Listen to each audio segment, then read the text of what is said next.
Welcome to the Double Dribble podcast with Dubin and Dakhil. That's Jared Dubin.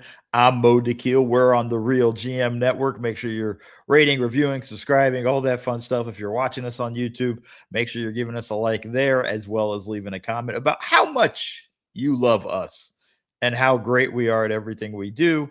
Make sure you subscribe to Last Night in Basketball, Jared's newsletter, which is always awesome.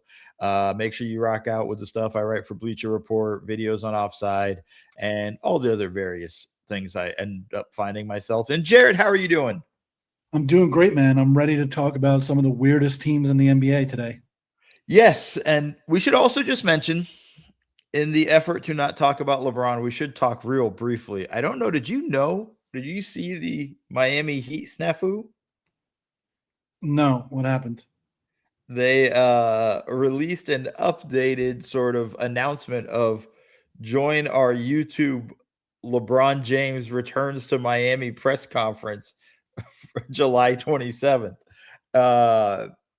Obviously it got put up and then deleted immediately. And of course, I even think the social media guys got fired. I saw a post on X, and let's just be honest, we don't know how real any of those are. Do we even know that the YouTube post is real? Yes, because it's been discussed quite a bit. And I think it's out there. So that part's real. That they scheduled a press conference and put a YouTube post out about it, basically. Yeah. Basically, no, but like scheduling, like you can watch it on YouTube, right? Like they scheduled the press conference, and it was somebody might have hit publish now or something, as you and I both are so good at technology when we're posting these podcasts. It's very easy for something stupid to happen, and I think something stupid happened. I don't know if that means LeBron James going there. I think we know. All I know is it's going to be drawn out. There was momentum where people thought it was going to happen Monday or Tuesday. And then that's kind of died out, where like Rich Paul's kind of come out saying like, yeah, it's probably not going to happen at all. I'm just telling you, this thing's going to get dragged out. I don't think Adam Silver's comments about this affecting the schedule helped anybody to speed this one up. Yeah, I wouldn't say it's going to get dragged. It's already been dragged out. Like usually all free agency business is over by like last week. And we're 3 weeks into this thing now, and we still have no idea where he's going or when he's going there. So it's already been dragged out. Yeah, and it's going to be dragged out even more, is what I was saying. Apparently until July 27th. Well, yeah, I'm sure now that might have even taken Miami off the list of possible. It might have. It might have. We're just at a point now where it's like, this is ridiculous, and it is holding up a lot of secondary free agency sort of things going down. And that's just going to be the choice we have. But that's all we're going to talk about. That's about the most I have there for the LeBron conversation. With that. So before we get started too, we should do the housekeeping note, which is yes, we're only going to have about half-hour episodes for the next however many 6 weeks or so, because there's not a lot to talk about, as you guys have no doubt seen over these last 3 days. We are straining because it's the off season and there's not a lot going on, especially because LeBron is holding up all the business. And also for the month of August, we're going to be going once a week. You'll have us on Mondays, and then I think Wes and Mike on Thursdays, if I'm remembering correctly. Yes. So that's what you're going to see for the month of August. Yeah, and folks, it's just we're hitting that. It's hard to really kind of stretch this out, and obviously, if breaking news happens or there's a real big, important stuff that breaks as we'll do another podcast, whatever. We'll figure out that stuff, and we'll do our best to keep everybody informed. But if in the meantime it's us talking about a social media snafu, that should just let you know there's not enough content. There's not enough out there for us to really dive too deep into it. But one thing we're going to discuss, because Jared, you came up with a really nice premise. You teased it. we're going to talk about some of the teams that we think are like weird in the NBA in terms of like the way they're set up for next season, the how their off season's going, and so far. So you started out with a team, Jared. Hit me with your team. I think this is by far the weirdest team in the NBA. It's not even close. It is the Washington Wizards, who have built one team where they're like trying to get better next year around Trae Young and Anthony Davis. And then like DeAndre Ayton is the backup center and Chris Middleton is back on the team. And, like that's one team. And I guess Justin Champagne's still hanging around there too. And then they have a whole other team with AJ DeMonsa and Alex Sarr and Keyshawn George and Trey Johnson and Bub Carrington and Bilal Coulibaly and Will Riley. And it's like all of these young guys. It's like there's two completely separate teams that are happening here, but they're all on the same roster. Yeah, it's funny. It's the I think sort of the timeline idea of like we're gonna work the two timelines. I think they're gonna. Here's my thing. I don't think they're the weirdest team in the NBA. Really? I'm gonna push back on some stuff here and throw some stuff your way as we get going. Here's the thing, Jared. I kind of secretly like where they're kind of setting up. Like AJ was so good at summer league, and I think there's an element where I'm like, I don't think. Let me just put it this way: I don't think they're a playing team or a playoff team. I haven't gone. I mean, I don't think they're a top 6 team for sure in the East. I don't know if they're going to be even in the play-in, but I think there's a little bit more promise there, and the contract is hellacious. The extension that they gave Trae Young, the contract, excuse me, it wasn't an extension. He opted out and then re-signed. Is brutally dumb and stupid, and there's no justifying it. And I've heard that they're going to be I think I read somewhere they're going to be working on a contract extension for Anthony Davis, which is also dumb because he's going to want a massive amount. I think the ultimate thing for me that I look at when I'm looking at this team, though, Jared, is like there is some stuff there. One of the problems they had last year was all the young guys had to be playmakers. They have one in Trae Young. They have, a front court, assuming AD's healthy, that's like pretty interesting. And they got so much young talent around them that they can kind of take advantage of Trae's playmaking and see if they can do some work off the ball and see how those young guys handle it. Like there's a way to kind of see this going and how it melts together. Again, their books, their cap space, all that stuff, all fucked and like bad to me. And it'll get worse if they announce like a max extension for AD. But I think they're as just like kind of the way they're looking at for next season. And I don't expect AD to play a ton of games because he's always hurt. But like I'm kind of like, all right, I'm intrigued in a way I didn't think I would be. Yeah, so for those not watching on YouTube, I had maybe the biggest eye roll of my entire career at the prospect of them giving Anthony Davis a big extension. So you gave me a pretty good eye roll last episode. So I think we're competing.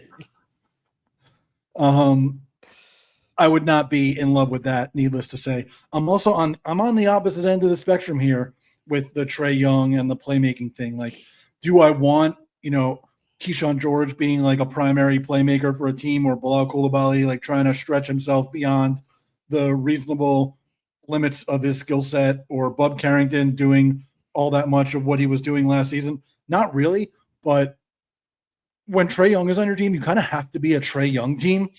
And now that takes the ball out of all these guys' hands. And like, I want the ball in AJ DeMonsa's hands. I want the ball in Keyshawn George's. Like, I want these guys to have the ball more than they're going to have the ball, and not just turn them into strictly play finishers, which is kind of what happens when you're on a Trae Young team. And then like, I want Alex Sarr to be like the primary pick and roll guy. Is he going to be that with Anthony Davis there? And then like the idea that the front court is intriguing because DeAndre Ayton is involved or healthy, I'm way on the opposite end of the spectrum of that. Well, no, I'm not. I'm kind of almost just ignoring the DeAndre Ayton aspect because you know how much I love him. If you remember last season when the Lakers signed him, I was pissed. I think it's more just along the lines of like, well, one, he's not your starter, right? He's coming off your bench and going to be doing any of that stuff. It's going to be really the front court of AD and Sarr is where I'm interested in seeing how that kind of plays out.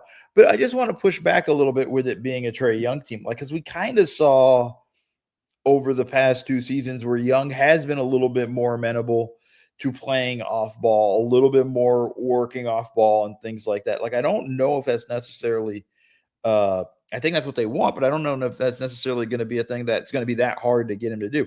My biggest problem with the Wizards, and this probably shouldn't surprise you at all, I think they should have hired they shouldn't have given Keefe another chance. I think they should have brought in a new coach.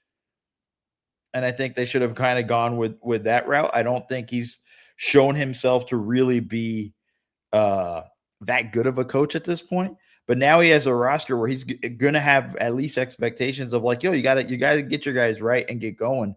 I'm going to be curious to see where they're at. I'm excited for guys like Will Riley and Trey Johnson, where they're going to get opportunities, where they're actually going to get fed opportunities to finish. Where I think that was one of the things that they had a hard time with last season. And I think that's going to be something to see, to keep an eye on as we go through it. And I think that's going to be an important aspect for them. And with this thing of Trae Young, I'm not even a big Trae Young guy. I think, in that way. And I do agree, Trae Young ball is a problem. And then they got to figure out how they're going to deal with, covering for him defensively. But I think just having a legitimate playmaker goes a long way for them. I think it makes more sense for guys like Johnson and Riley than it does for like DeBonsa and George, especially. Well, I think DeBonsa is going to get more opportunities on the ball than I even think the Wizards didn't realize how good he was or how good he was going to be already on the ball until they got to Summer League. And granted, it's Summer League, and we'll see how that kind of plays out. But I think it's an important thing of like, I think he's still going to get a lot of reps with the ball in his hands. I think there's going to be that element. But also part of it too is like when you give Trae Young that contract, which again was stupid, you're putting yourself in that position where you are going to put the ball in Young's hands a good amount as well. Yeah. And I just don't know how much, like, he is going to give guys better opportunities than they've gotten because their point guard play the last couple of years has been subpar, to say the least. And I've always talked about how when you don't have good point guard play, you're kind of drawing dead as an offense. And Trae Young at least gives you a baseline level of point guard play to where you're not drawing dead offensively. I just don't want to take the opportunities away from the guys that are going to be the foundation of the team for the future, because I don't think Trae Young should be the foundation of your team for the future, but they obviously disagree. Yeah, they gave him that 4-year deal, so of course he is part of it. But I agree with you in that, but I think also some of it is like, let's also ease the guys into it. Like, I think teams do sometimes screw up when they just throw it all at a guy, and if he doesn't figure it out, it's like, oh, he's a bust. Yeah. And I think sometimes that's at least this way, ease them into it, have a little bit more guidance into how it goes and how this stuff works. I think it's gonna I don't think the contract's going to work out for them, but I think they're going to be better than people think. I think they're going to be a little bit more friskier than people will realize. I think even if you're optimistic about them, I don't think there's any denying that it's a weird ass team. Like having the mix of Trae and AD, especially with all of the young guys, like it feels like you're trying to do a 2 timelines thing, and I don't know that either timeline is that good just yet. Well, I'll be honest with you about this with the 2 timelines things. Why are you trying to do 2 when you're doing 2 timelines? Especially with Anthony Davis, like Trae Young at least is in his mid-20s. Like what is Anthony Davis doing on this team? Well, that's the other thing. That's the whole confusing aspect of this team that's weird.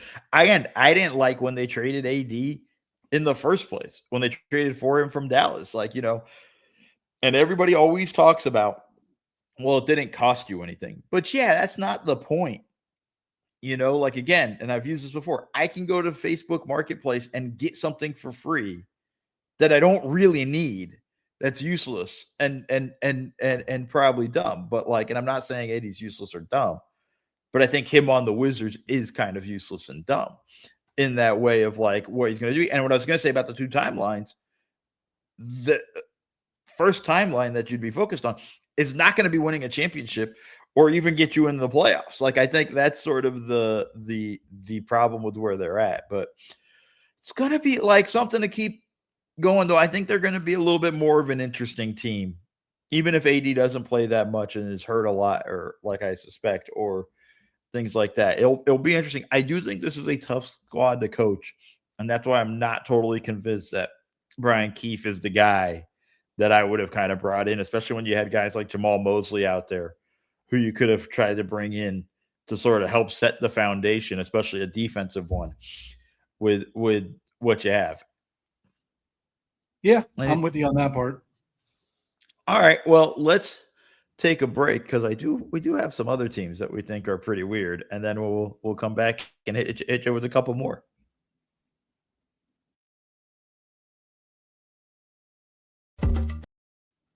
Welcome back, everybody. And we're going to continue on the weird train of weird teams. Jared, what are the New Orleans Pelicans? So we talked about how I had two teams and you had one team. I actually have another team. So yeah, I have two teams, but yeah. Oh, you do have two teams. Okay, so this was my second team, was the New Orleans Pelicans. Yeah, I don't know what they are. Like, they're such a weird team in the way they're set up. It's, we know that they're invested deeply in Derek Queen and Jeremiah Fears using lottery picks last season for them. They have a weird sort of setup of like, I don't know what they're going to do with Herb Jones. I don't know what they're going to do with Trey Murphy. Well, I think we do know what they're going to do. They're doing nothing. They're keeping those guys. I'm saying totally untouchable. But like, and then it's like, what are you doing with Zion? Zion and Queen can't really play together. You re-signed DeAndre Jordan to a 2-year deal, which was pretty comical how they kind of screwed that one up. And then you have guys like DeJounte Murray. I think his contract comes to an end after this season, so I think you have his expiring. He's got a player option for next year also. Okay, so he has a player option for next year. Let's be honest, most likely picking that one up. And then you have $30 million. So I'm going to say, to do the Nate Duncan voice, I think he's going to pick up that player option. Yeah, sorry, I got mixed up. And it's Jordan Poole who's going to be an unrestricted free agent after this year, and he comes off the books. And I just don't fully know what this team is. Like, I don't. Like, on one end, I could understand where if you were going to just go, hey, we're going to go Fears, Queen, Murphy, and Jones, and then figure everything else out. But I'm kind of confused as to where they're at and how they're going to kind of work this thing out when you have Zion sitting there with $42 million this year, $44 million next year. It's like, where does he slot in? Where does DeJounte Murray slot in? Jordan Poole's an expiring, so you have at least one more year with him. Maybe you could try to flip him at the deadline. I'm just kind of confused at, like, what's the plan here? I'm very confused. I've been confused basically since this front office took over, since the several trades that they made last offseason. Not just like, I can't remember who I was listening to that pointed this out. It wasn't just that they made the trade with the Hawks. It was that to make that trade with the Hawks, they traded the Pacers their first rounder back from this year to get the first rounder in last year's draft so that they could then package those picks and move up. And the Pacers pick this year turned out to be the 5th pick in the draft. So they could have had that pick too, in addition to the pick that they gave up to the Hawks this year. Like, man, that was a lot to give up for Derek Queen, who I like and who is an interesting player. So but like you said, I don't think he and Zion can play together, at least not as the 4 and the 5. The defense is just way too bad for that to be viable. And it's kind of like you're in a weird sort of view of like, how are we going to be set up? Where are we going to get the next step? Like, where it's just like, look, Trey Murphy and Jones are great. Like, they're good players and they can get you a lot in the market in terms of what you're building forward. But I just don't know what they're trying to build. Like, I don't understand. Like, the Zion aspect of it is so weird in that stuff. And I don't think Zion has a ton of value on the trade market. I don't think there's anybody clamoring to make a big move for him. I just think they're sort of lost in this. Are we just waiting out some of these contracts as we go forward and try to figure it out? But we're going to waste. Like, here's my fear. They're going to wait too long to trade Murphy. They're going to wait too long to trade Herb Jones. and then they're going to end up having to give them away later on, right? And I don't mean waiting like they're going to wait till the trade deadline. I'm talking about like they're going to wait 2 years and it's going to be too late to trade him, right? Like they're just going to hold on to these guys for so long that it's going to be when they trade him, they're not going to get nearly what they could have if they were just smart at this point. And just understand, like, yo, we got to tear this thing all down. And granted, with tanking, you don't want to be so bad now with the relegation issue, the bottom three worst teams. But I could see a scenario where they're still going to be one of the bottom 3 worst teams. I could see that scenario. I could see a scenario where they're a little bit better if guys are healthy this year. But I think it's a situation where I'm not sure how good their point guard play is going to be. We don't know what DeJounte Murray is going to be like in the second year coming off of the Achilles tear. Fears, I know that there's skill there. He was like wildly inefficient as a scorer and not the best distributor in the world last year either. So it's like, I don't know what we're getting there necessarily going into year 2. Queen and Zion defensively, just not going to work. I'm not sure like who you're starting at center. If you're not starting Derek Queen, like you're starting Eve Misa, you're not starting DeAndre Jordan. He's just there for the vibes. Like, are you then bringing Queen off the bench? And if so, like, why? If he's like one of the pillars of your team, why are you then bringing him off the bench? But if you can't play him with the guy who is like ostensibly the best player on your team, then what are we really doing there? Zion, this is the last guaranteed year of his contract. Next year is either partially or totally non-guaranteed. I can't remember what it is. It's a confusing deal. It's totally non-guaranteed next year.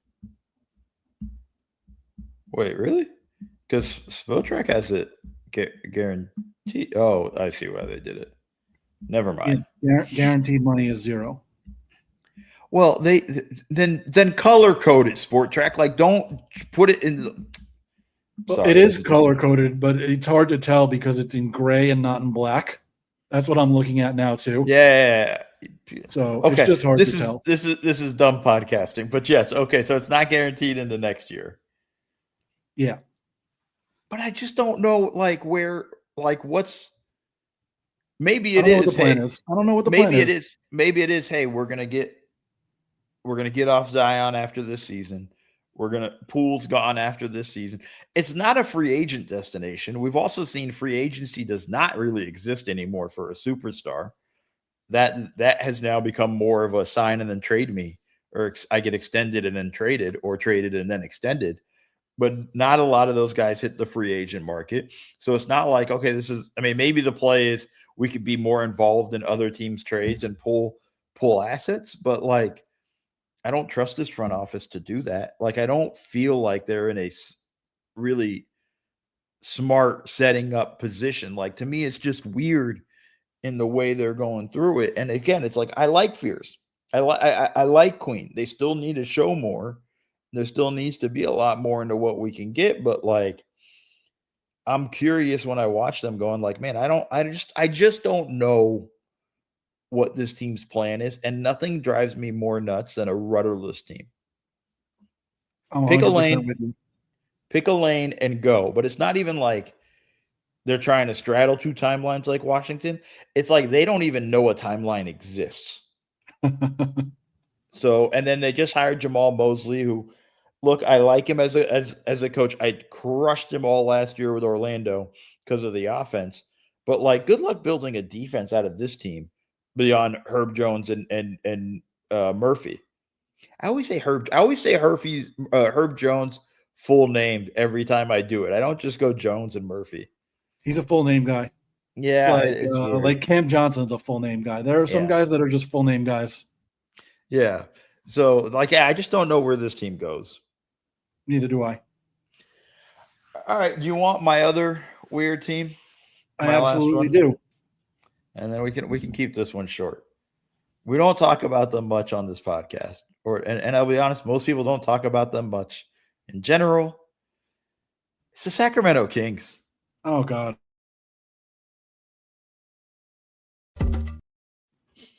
Did you hit the break button by accident? I didn't, but it happened anyway. The keep it in. The podcast is even like, nah, dog. That's too weird for us. Even StreamYard was like, nah, we're not messing with that. I just don't know. Like, I mean, I really have no idea what the plan is, right? They have some interesting young guys. Listen, Acuff wasn't the most efficient guy in summer league, and I'm not 100% convinced he's going to be that efficient his rookie season. But like Domantas Sabonis is still there.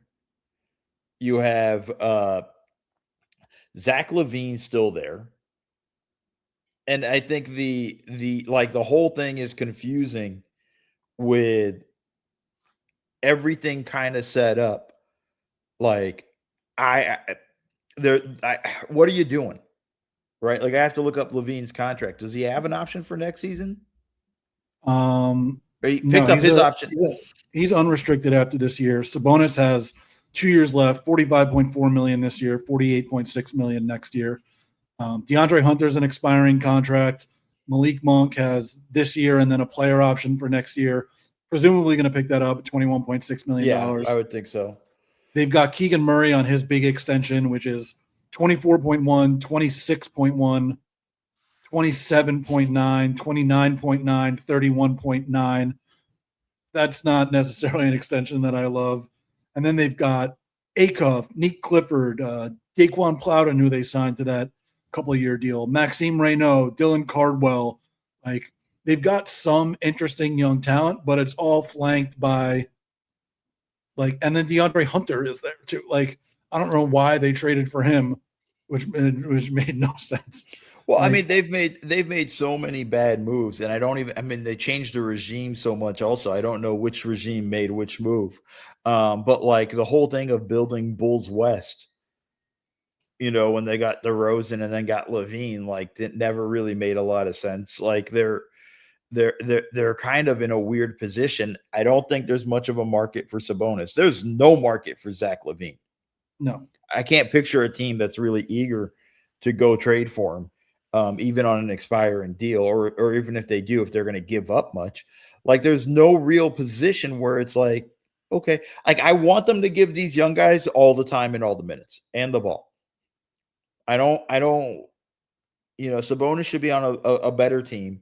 I don't know how much of a winning player he is, but he should be on a better team. LaVine's LaVine, like it's just, he is what he is at this point. And I don't think he's going to be much better, but like, the other guy, like they need to find ways to jettison guys and start like, hey, let's play these young guys and see what we have. I just don't.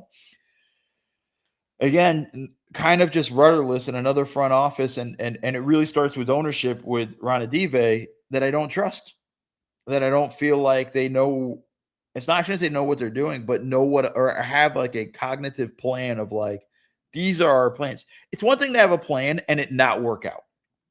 Or we wanted to do this, but the team we were trading with decided, no, we're going to trade with so-and-so. And we got, and now we're stuck in this position and we have to pivot. But it's like, it's not even like they haven't even planted themselves into a path yet. No. And I think I would really just like to see Darius Acuff sink or swim this year, but it doesn't seem like that's going to happen because Sabonis is going to have the ball a ton. LaVine's going to have the ball a ton. Like, I guess obviously Acuff will be at the controls of the offense, but not fully. And not even that. And then also, again, another team with a coach in Doug Christie, who I don't think is a good coach. I can't believe they brought him back. It's just like I don't understand it. It's also like, Acuff too, like really needs to be insulated defensively. And this is one of the worst defensive insulation rosters that you can find. I mean, this is going to be one of those teams we're going to look at and go like, damn, man, like you have a legitimate chance of being the worst team in the league. Yeah. Like there's no real, like, I don't understand the cohesion. I would know how be surprised if they weren't the worst team in the league. Like, I just don't know how this team cohesively plays. Right. And where the pieces kind of fit together. And it's just going to be really sort of frustrating to watch as they go through this process. And for me, that's kind of why there's such a weird team where I just don't understand. Hey, what's the plan? Like, what's the plan? And it's like and to them, it's like, we'll figure it out. Yeah. One of the things I write about almost every summer is the teams that are just like the, where are we going teams? And the Kings epitomize that more than almost any team in the league. Like, no, I'll tell you where are we going? What are we doing? What's the plan? I can answer it very quickly for you. Nowhere. We're going back to the lottery. Yeah, we're going back to the lottery. We're not going anywhere. This is who we are. And it's like, and I feel like Sacramento, the fan base deserves better. Like the Light the Beam team was so fun. Remember when this team had De'Aaron Fox and Tyrese Halliburton on it? I mean, remember when this team had good coaches, like anywhere from Michael Malone to Mike Brown? Like, I mean, and they constantly sort of just jettison these dudes. Like, it's nothing. The amount of stuff they've screwed up. I mean, remember when they could have drafted Luka Doncic, but went with Marvin Bagley because Luka's Vlade has changed course on what he said. I think the other one was like Luka was always going to want to be in a big city. Like, so that's the reason why you don't draft him. And it's like, I don't know. They're just dumb stuff. I still can't believe that Luka went third in that draft after 8 It's criminal. It's criminal that he did. Like, I remember when that draft was coming, and I remember a lot of people saying, "Oh, he can't do this in the NBA." And like, I'm like, you guys aren't watching him then. Yeah. For starters, right? Like that, there was that element of that, like, he like, and even like experts were like, would talk about it during the NCAA tournament. Luka Doncic can't handle what's going on in the tournament. I'm like, yo, he is carrying a team to the second best league in the world. Yeah. Yeah, as I'm saying, like to EuroLeague titles.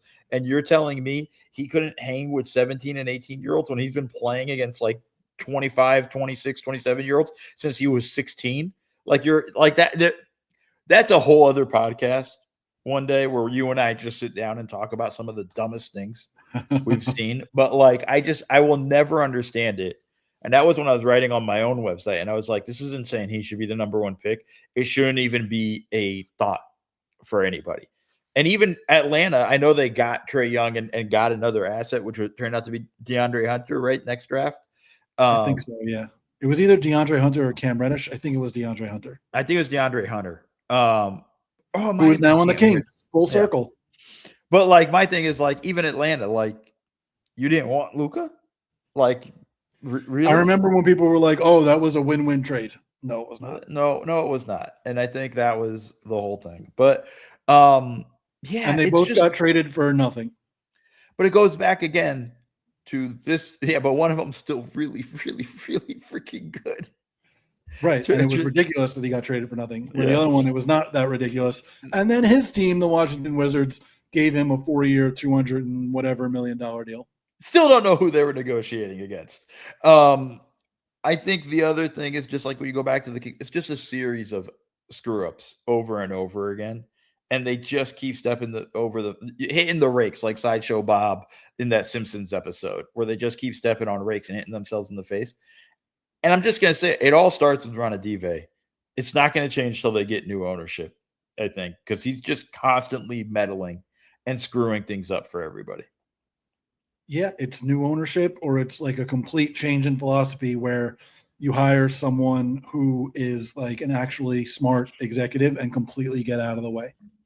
And the thing is, I do think they've had smart executives in their run, but like he screws it up so much. He just constantly comes in and sort of just, no, we're going to do this instead.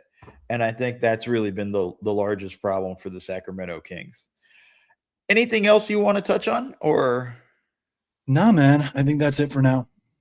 Okay. Well, folks, this is the first of our short podcasts now for a little bit. Obviously, as news breaks, like we said, we'll pop on. We'll give you. We'll be, not just the LeBron stuff. Whatever crazy trades happen or something, because it is the NBA, and these dudes get bored in August. Some of these, or if there's an actual ruling on aspiration, and we see what happens there, assuming that there's an actual punishment. I don't anticipate there being anything anytime soon. But that's really it for me. And thank you folks so much for listening to the Double Dribble podcast. See y'all.